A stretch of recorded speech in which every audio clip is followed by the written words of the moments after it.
just finished up this mulch project. We've gotten the street cleaned up, got all the excess mulch off, and we've put everything down and smoothed it out. Derek's done a fantastic job.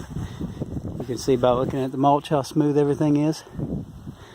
And that actually takes more skill than you think. It takes a while to learn how to get the mulch smooth, where it's not lumpy everywhere. In some places it's 6 inches deep, in some places it's 1 inch deep. It definitely takes practice to be able to get it nice and smooth like this.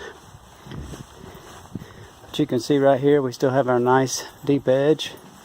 We got a nice fresh 3-inch layer of mulch here.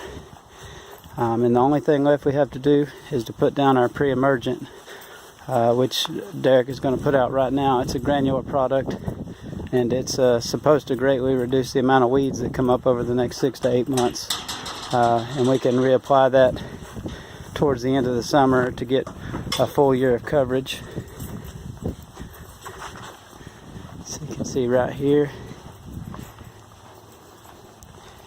Here's the rest of our beds. Everything nice and clean and neat. Alright, and that's our process for doing mulch.